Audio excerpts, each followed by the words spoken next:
बिस्मिल्लाहिर्रहमानिर्रहीम। अस्सलाम वालेकुम। पाकिस्तान में जहाँ दूसरे दिगरगू हालात और बहुत सारे जो है मसाइल चल रहे हैं, वहाँ पे एक मसला जो है वो है मिसिंग पर्सन का। जिन लोगों को लापता कर दिया गया है।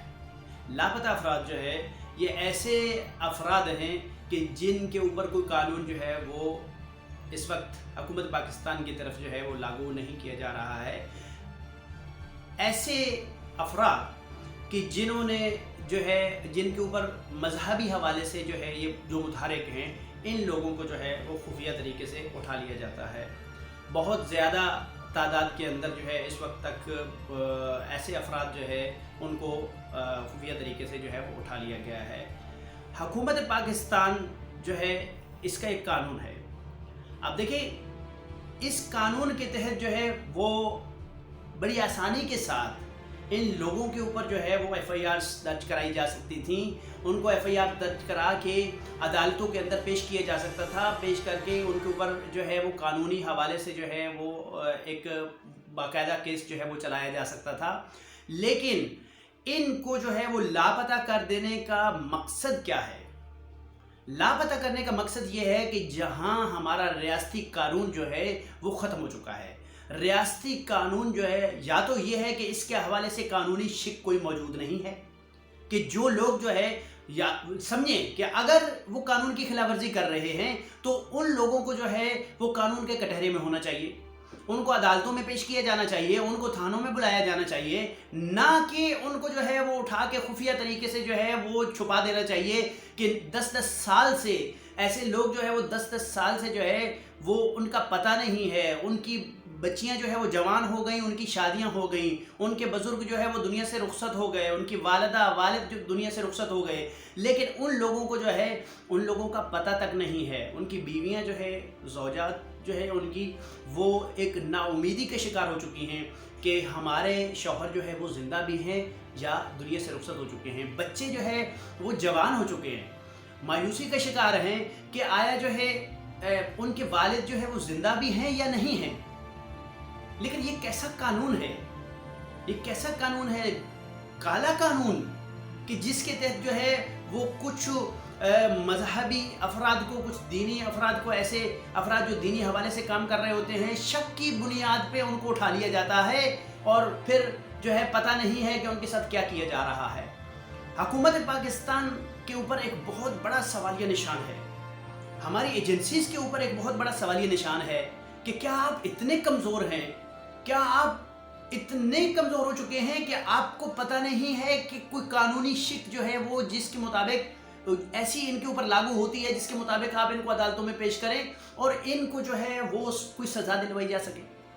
यानी कि जब आप कानूनी तरीके से उनको सज़ा नहीं दिलवा पा रहे हैं तो फिर आपके पास एक ही रास्ता बचता है कि आप उनको खुफिया तरीके से जो है वो घरों से उठवा लें।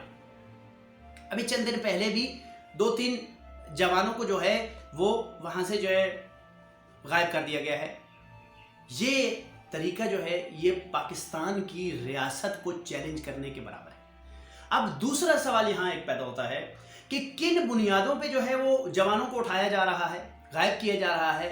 वो बेस जो है वो ये है कि जी ये जवान जो है ये शाम के अंदर या दूसरे ममालिक के अंदर जो है ये अमेरिका के खिलाफ जो है वो लड़ रहे हैं या उन ताकतों के खिलाफ जो मजलूमों के ऊपर जो है ना वो जुल्म ढा रही हैं, उन ताकतों के खिलाफ लड़ रहे हैं। जैसे शाम के अंदर दाइश ने हमला किया तो अपने रोज़ों को बचाने के लिए, रोज़ा जनाब सैयदा को बचाने के लिए, इमाम हुसैन अलैहिस्सलाम के रोज़ा को करबला में बचाने के लिए और नजफ़ में इमाम अली अलैहिस्सलाम के रोज़ा को बचाने के लिए यहाँ से एक दीनी सोच रखने वाला नौजवान अगर उठ के जाता है और इमाम अली अलैहिस्सलाम के रोज़े की हिफाजत जाके करता है, इमाम हुसैन अलैहिस्सलाम के रोज़े की हिफाजत करता है और उसको आप इस बुनियाद पे गायब कर देते हैं क्योंकि आपके पास कोई कानून ही नहीं है ना। आप दुनिया को क्या बताओगे? आप दुनिया को क्या मुंह दिखाओगे कि हाँ मैंने ये मौला अली के रोज़े की हिफाजत के लिए गया था, मौला अली के रोज़े के ऊपर दुश्मनों ने, दहशतगर्दों ने, दाइश ने हमला किया था,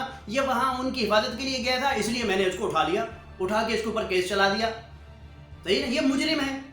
सही, یہ کیسا جرم ہے تمہارے ملک کے اندر؟ یہ کیسا جرم ہے کہ اگر کوئی بندہ جو ہے وہ مولا علی کے روزے کی حفاظت کے لیے جا رہا ہے، مولا حسین کے روزے کی حفاظت کے لیے جا رہا ہے، تو تمہارے کہنے کے مطابق وہ جرم ہے۔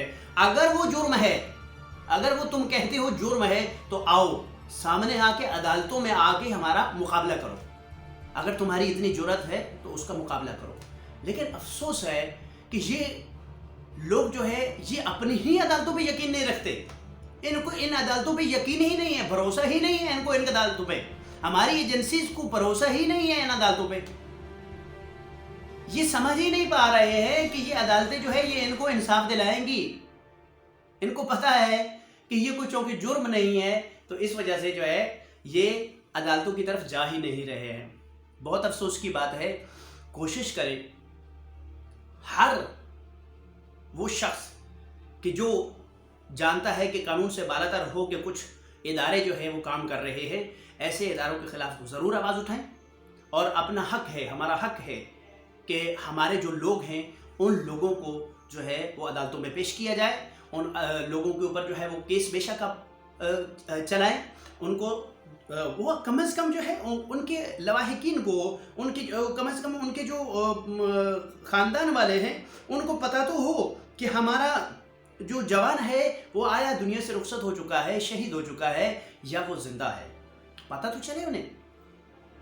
یہ اگر آپ اتنا بھی نہیں کر پاتے ہیں تو پھر یہ لا قانونیت ہے، یہ قانون کے دائرے میں نہیں آتا، یہ ایسا کوئی قانون نہیں ہے، یہ صرف لا قانونیت ہے، یہ کالا قانون ہے آپ کا بنایا ہوا، آپ کے اپنی مرضی ہے۔ اس کو صرف جگہ پن کہتے ہیں کہ ہاں جی میری مرضی، زور زبردستی والا کام ہے، میری دل کر رہا ہے، ایسا میرا دل کر رہا ہے میں ایسے کر دوں گا۔ ٹھیک ہے، تمہیں سعودیہ سے ڈالر ملنے، اس لیے سعودیہ کی مخالفت میں جو بھی جائے گا تم اس کو اٹھا لو گے، ہم ایسا نہیں کرنے دیں گے۔ یہ ہماری قوم کا مسئلہ ہے، یہ مذاق نہیں ہے۔ اگر ہمارے روزہ اطہار علیہ السلام پہ، ائمہ طاہرین علیہ السلام کے روزوں پہ اگر حملہ ہوگا تو ہمارا ہر شیعہ جوان جو ہے وہ اپنی جان کی بازی لگا کے بھی ان روزوں کی حفاظت کرے گا۔